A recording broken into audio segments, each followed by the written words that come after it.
Salut à vous pauvres mortels. Si on se retrouve aujourd'hui, c'est pour écraser nos ennemis et entendre les lamentations de leurs femmes.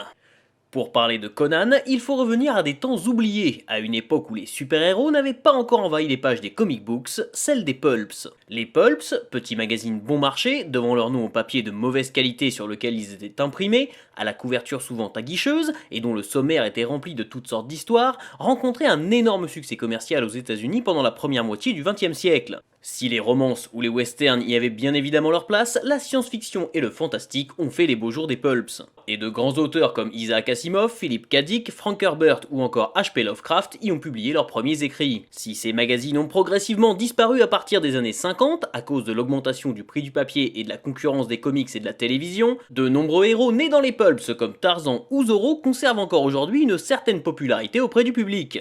Et c'est également le cas de Conan, créé par Robert E. Howard en 1932 dans les pages de Weird Tales, un personnage que l'on ne présente plus tant il a été popularisé par le cinéma. Mais pourtant, au départ, Conan n'était pas le premier choix de Howard, qui misait sur un autre personnage, Kull le Conquérant, dont les aventures sont publiées dès 1929. Seulement, après plusieurs refus de la part de son éditeur, l'auteur décide de chercher de nouvelles idées. Il développe alors le personnage de Conan le Cimérien et toute la mythologie l'entourant, à laquelle il inclut d'ailleurs le personnage de Kull qui aurait vécu bien longtemps avant Conan. Les aventures de Conan prennent place durant l'âge Iborien, période historique imaginée par Howard et se situant entre la destruction de l'Atlantide et la naissance des premières civilisations et l'invention de l'écriture. L'âge Iborien est une période sombre et mystérieuse mêlant magie et mythologie. Mais au-delà de cet aspect fantastique permettant à Conan de vivre de grandes aventures, il présente un réel intérêt pour Howard. Car bien que ce dernier soit passionné d'histoire, il sait également que créer un univers historiquement cohérent prend du temps et demande de collecter de nombreuses informations qui n'étaient pas forcément à sa disposition dans les bibliothèques texanes. Il est également intéressant de noter que Robert E. Howard et H.P. Lovecraft correspondaient régulièrement, échangeant leurs idées. Ainsi, certains aspects des histoires de Howard les relient plus ou moins directement au mythe de Cthulhu.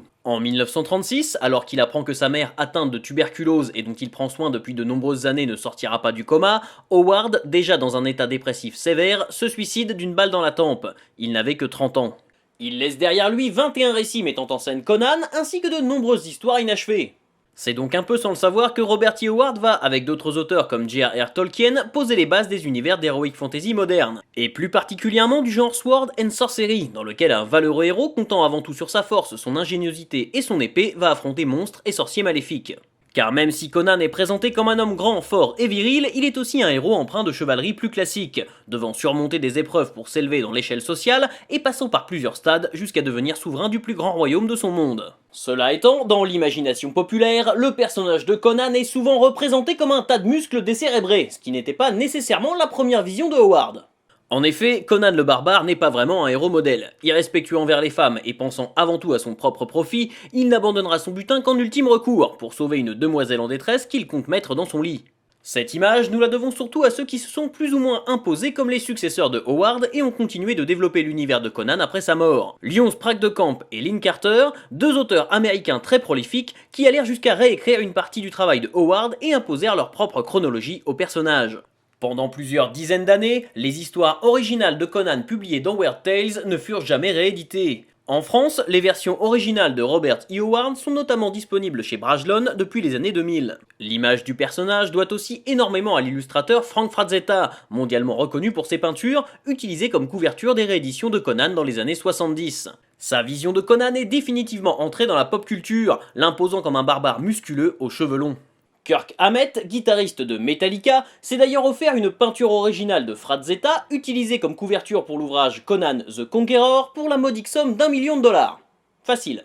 Enfin, en 1982, le film de John Milius avec Arnold Schwarzenegger assoit définitivement l'image du héros auprès du grand public. Bien que le long métrage soit très librement inspiré du travail de Howard, c'est un succès qui reste encore aujourd'hui un film de fantasy épique à voir au moins une fois dans sa vie. Bon, vous allez me dire que c'est super, mais que vous êtes là pour parler de comics. Et bah ça tombe bien parce qu'on a trop souvent tendance à oublier l'importance du rôle joué par les comics dans l'histoire de Conan. En 1970, Marvel acquiert les droits du personnage et lance, sans trop y croire, une série de comics intitulée Conan the Barbarian, scénarisée par Roy Thomas et dessinée par Barry Windsor Smith.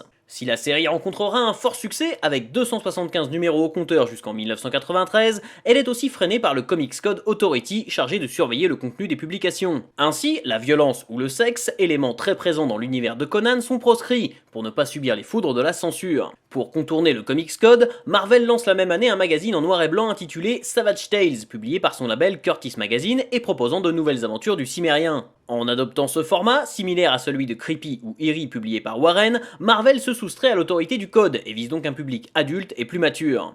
L'enthousiasme du public est tel qu'en 1974, Marvel lance The Savage Sword of Conan, magazine en noir et blanc entièrement consacré aux héros. Une fois encore, Roy Thomas est aux commandes de la publication, travaillant avec des artistes prestigieux tels que John Buscema, Neil Adams ou Walter Simonson, le tout appuyé par les sublimes couvertures d'artistes comme Boris Vallejo. Le magazine connaîtra 235 numéros jusqu'en 1995, mêlant adaptation des récits de Robert E. Howard et histoire originale librement adaptée, mais toujours avec une grande maîtrise de l'univers du Cimmérien de la part de Roy Thomas. On y découvrira également les aventures en bande dessinée d'autres personnages de Howard, comme Kull ou Red Sonja. En France, ces publications ont d'abord été traduites par Lug dans la collection Une aventure de Conan, puis par Mon Journal dans Super Conan. À titre personnel, Super Conan est sans doute l'un de mes premiers contacts avec la bande dessinée américaine. En grand fan des films de Schwarzenegger, et donc de Conan, je m'étais retrouvé avec un exemplaire dans les mains alors que je savais à peine lire. Ce bouquin est donc peut-être mon tout premier comics.